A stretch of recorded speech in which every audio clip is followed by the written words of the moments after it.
खुलुमबाय दिनैनि रादाबखौ फरायदों उदांस्रि बर'आ दिनैनि गिबि रादाब गिबि मन्त्रि नरेन्द्र मोदीआ उत्तराखन्डनि पिथौरागड़आव दावबायहैनानै हाजोसानि सुबुंफोरजों मोगा-मोगि जानानै भारत माता की जय होननानै सुबुंफोरनिफ्राय मान बावजायो।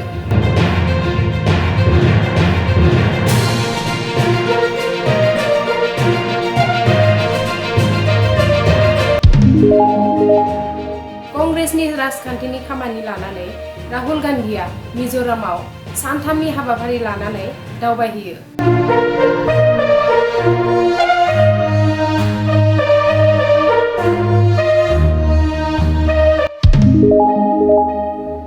गाहाय मन्त्रि मोदीआ भारत आरो श्रीलंकानि गेजेराव दै गेजेरनि फेरि सिबिथायखौ जागायबाय।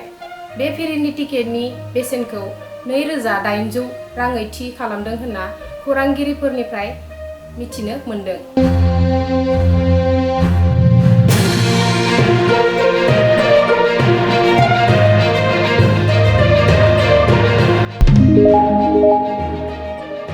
इजराइल आरो पेलेस्टाइननि गिख्रंथाव दावहायाव 1,600 पेलेस्टाइननि सुबुंफोरा जिउ गोमायो होनना सुलुं मोननाय जायो।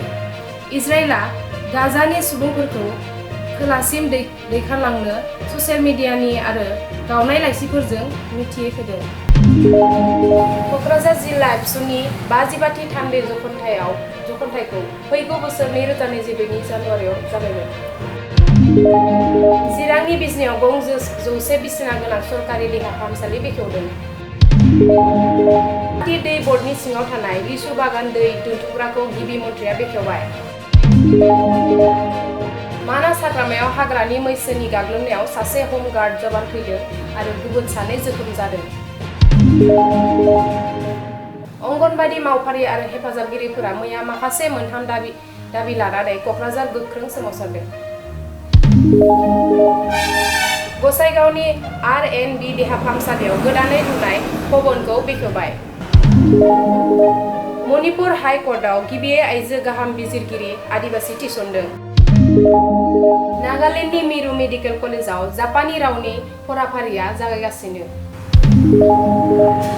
मणिपुरनि आयदाखौ लानानै EEUनि बुंथिगिरिनो ओम बिरलाया गोख्रों फिननाय होदों। कंग्रेसआ आइजो रिजार्भेशन बिलनि हाबाफारिखौ मावफुंनो थाखाय जुजिगोन, सनिया गान्धीआ बुंदों। आमेरिकायाव डक्टर भीमराव आम्बेडकारनि गोजौथार मुसुखाखौ बेखेवनायाव जै भीम होननानै रिंखांदों। इजराइलाव आमेरिकाया नैथि एयारक्राफ्ट केरियारखौ दैथायहरदों। आफगानिस्तानाव फिन खेबसेबाव स्केल 6.4 रिक्टर जखानि बांग्रिं मावदों। मुलुगनि बयनिख्रुइबो गोजौसिन सियाचिनआव गिबिसिन मबाइल टावार गायसनबाय। महाराष्ट्रनि पुनेआव हिरक जयन्ती मेलाव गिबिसिन माराथन खारनाय खुंदों।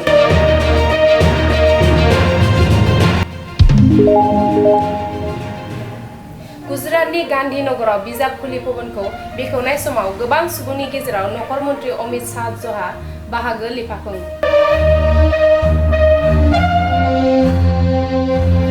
दिनैनि रादाबा एसेनोसै।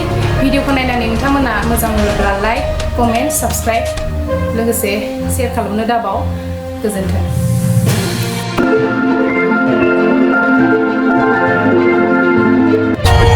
For more updates, subscribe to our channel, click the show links and enjoy watching the videos.